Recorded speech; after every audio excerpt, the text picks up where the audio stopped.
தமிழிசை சவுந்தரராஜன் செய்தியாளர்களை சந்தித்து வருகிறார். அந்த காட்சிகளை பார்க்கலாம்.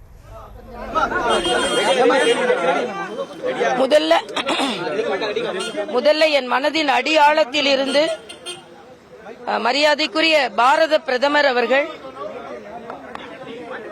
இந்த துயரத்தில் வழிவிடுங்கப்பா கொஞ்சம்.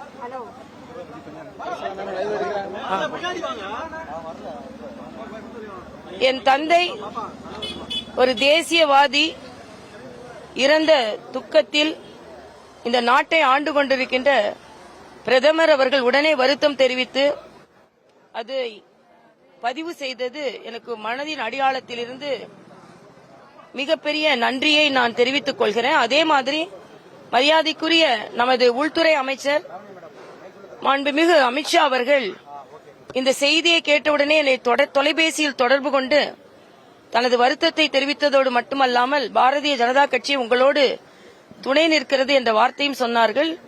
அதேபோல மரியாதைக்குரிய நட்டாஜி, சந்தோஷ்ஜி, அதேபோல தமிழக முதலமைச்சர் அவர்கள், தமிழக எதிர்க்கட்சித் தலைவர் அண்ணன் எடப்பாடி அவர்கள்,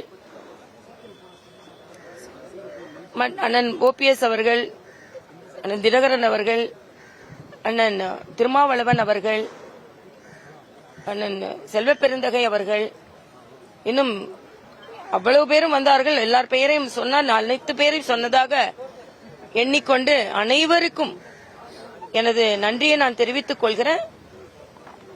குறிப்பாக இன்று மரியாதைக்குரிய அமித்ஷா அவர்கள்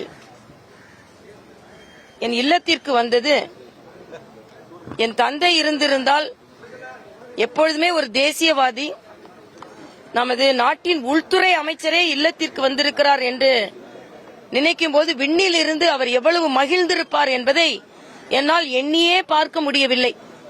எப்பொழுதுமே என் தந்தையின் சிரிப்பு எனக்கு பிடிக்கும். பிடித்தது எதையாவது கொண்டு சென்றாலோ, அரசியல் ரீதியாக நல்ல செய்தியை சொன்னாலோ மனமுவந்து சிரிப்பார். அந்த சிரிப்பை காண்பதற்கே நாங்கள் சில நேரம் காத்திருப்போம். இன்று நமது உள்துறை அமைச்சரே நம் இல்லம் தேடி வந்திருக்கிறார் என்னும்பொழுது விண்ணிலிருந்து அவர் சிரித்துக் கொண்டிருப்பார் என்ற மனநிறைவு எனக்கு ஏற்படுகிறது. மரியாதைக்குரிய உள்துறை அமைச்சர் அமித்ஷா அவர்களும் வந்து தந்தை அப்பாவை பற்றி அவ்வளவும் தெரிந்துவிட்டு வந்திருந்தார். அவர் பாராளுமன்றத்தில் தமிழில் பேசியது, பாத யாத்திரை செய்தது, நதிகளை இணைக்க வேண்டும் என்று குரல் கொடுத்தது. அது மட்டுமல்ல, நான் நன்றி என்று சொல்லவுடன் பாரதிய ஜனதா கட்சி குடும்பத்தை சார்ந்தவர்கள் இதற்கெல்லாம் நன்றியெல்லாம் சொல்ல முடியாது என்று சொன்னபோது நான் உணர்வினை மனம் நெகிழ்ந்து போனேன். என் தந்தை பாஜக மூத்த தலைவர் தமிழிசை சவுந்தரராஜன் செய்தியாளர்களை சந்தித்து பேசினார். இந்த காட்சிகளை நாம் பார்த்தோம்.